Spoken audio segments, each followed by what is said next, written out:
Bonjour très cher. Parlons aujourd'hui de l'installation d'une application sous Manjaro Linux et plus particulièrement du gestionnaire de paquets. Alors un gestionnaire de paquets permet l'automatisation, la facilitation du processus d'installation et de désinstallation. Il permet de voir quels sont les paquets qui sont disponibles dans les dépôts qui sont connectés à notre système. Alors, le gestionnaire de paquets, c'est un utilitaire système. C'est la raison pour laquelle, pour l'obtenir, dans la plupart des distributions, ce sera dans le menu système ou un menu qui a à peu près les mêmes connotations. Alors, le nom peut changer suivant le système. Dans le cas de Manjaro, il sera identifié par l'indication ajouter ou supprimer des logiciels installés sur le système. Nous allons donc cliquer là-dessus. Dépendamment de comment est-ce que vous êtes connecté, il pourrait parfois vous demander des mots de passe parce que les actions à effectuer au travers de cette application vont impacter le système. Donc pour être sûr que vous n'allez pas tout saccager ou alors que vous savez ce que vous faites, il pourrait vous demander un mot de passe. Alors, ce qu'on a devant les yeux là, c'est l'ensemble des applications qui sont installées. Donc, c'est checké, c'est-à-dire que c'est installé. On peut voir l'état, donc on peut voir le nom de l'application. Et ici, c'est très important de faire attention parce qu'on a en premier lieu le nom de l'application tel qu'on l'utiliserait d'un point de vue humain, je dirais. Et entre parenthèses, on a le nom de l'application tel que l'application est référencée dans les dépôts.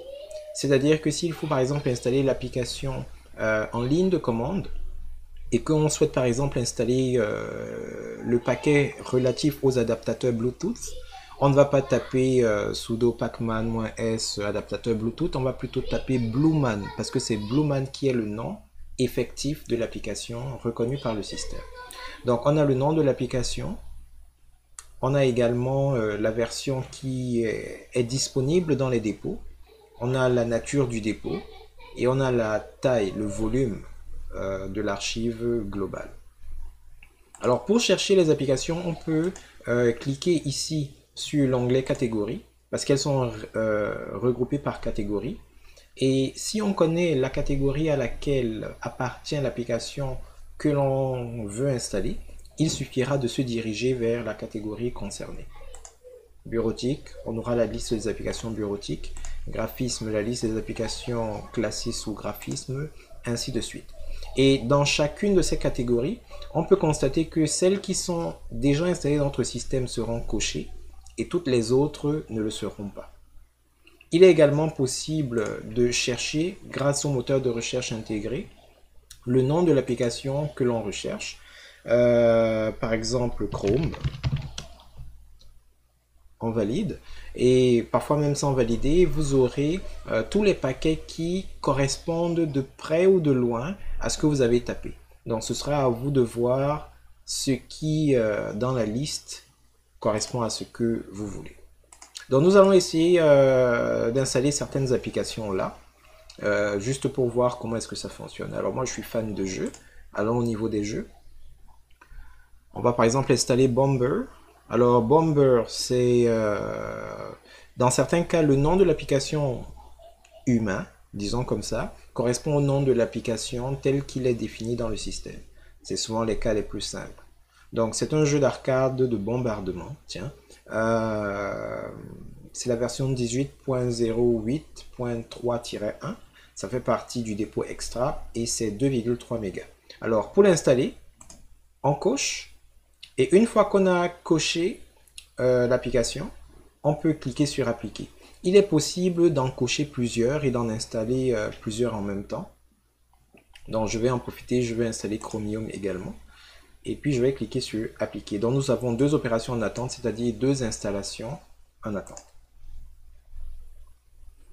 Alors la particularité de Linux, c'est que lorsqu'il y a des applications installées, parfois, elles ont besoin de modules complémentaires, d'applications complémentaires.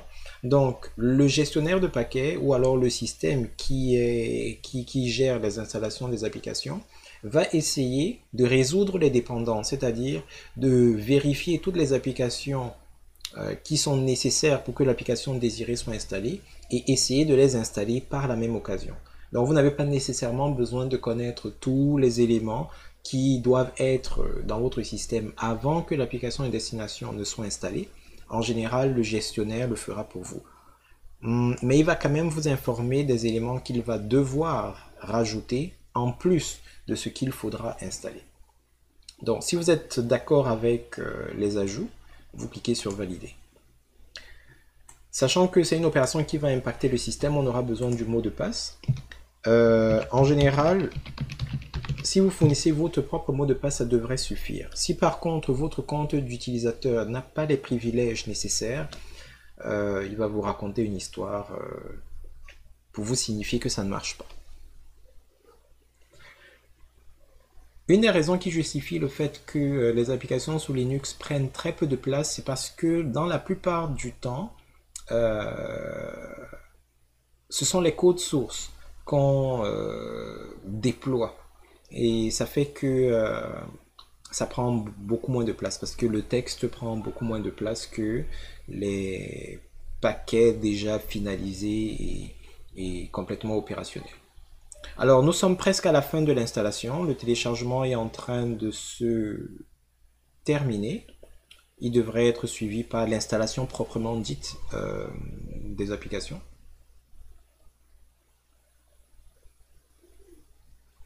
Donc, il suffit juste d'être un peu patient.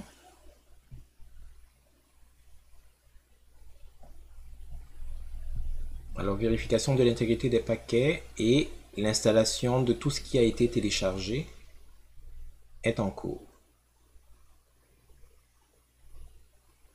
Alors, transaction terminée avec succès. Rendons-nous au niveau de notre menu. Au niveau de la commande de jeu, on peut donc constater que nous avons Bomber et Chromium. Steam était là dès le départ. Donc, lançons voir l'application.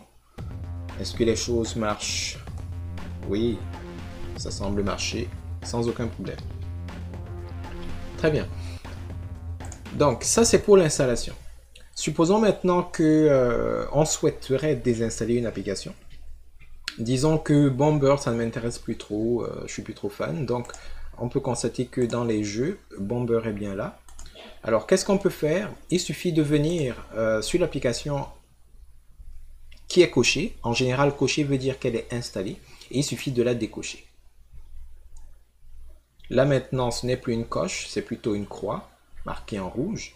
Et pour signifier qu'on est vraiment conscient de ce qu'on est en train de faire et qu'on voudrait vraiment que cela s'implémente, on va juste cliquer sur appliquer. Alors, la fenêtre nous dit qu'il va désinstaller Bomber 18, puis etc., etc. Si on est content, on valide.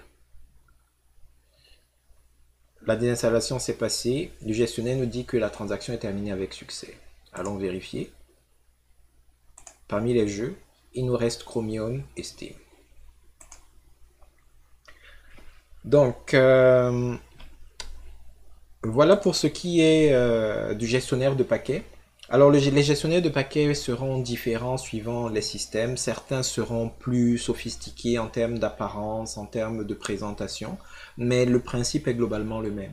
C'est un utilitaire qui vous permet d'avoir accès à la liste intégrale des paquets qui sont disponibles dans les dépôts connectés à votre système, parce qu'il existe de grandes quantités de dépôts, mais votre système n'est pas nécessairement connecté à l'ensemble de ces dépôts. C'est la raison pour laquelle il pourrait arriver que vous cherchiez à installer des applications et qu'elles ne soient tout simplement pas disponibles lorsque vous essayez de les installer. C'est un peu comme si vous allez sur l'App Store ou le Play Store, vous essayez d'installer une application qui n'est pas dans le système, ça ne marchera pas. Donc, le gestionnaire de paquets nous permet de lister les applications. Il nous permet de voir quelles sont les applications qui sont installées dans notre système. Il nous permet d'installer de nouvelles applications et il nous permet de désinstaller celles qui sont déjà là. Dans certains cas, il va également nous permettre de rajouter des dépôts, de les modifier ou de carrément les supprimer. Par exemple, vous pourriez apprendre que certaines applications que vous aimez beaucoup font partie d'un dépôt qui n'est pas connecté à votre système. Alors, grâce au gestionnaire, vous pourriez décider de rajouter ce dépôt dans votre système pour avoir cette application disponible les fois d'après. Donc, merci et à bientôt.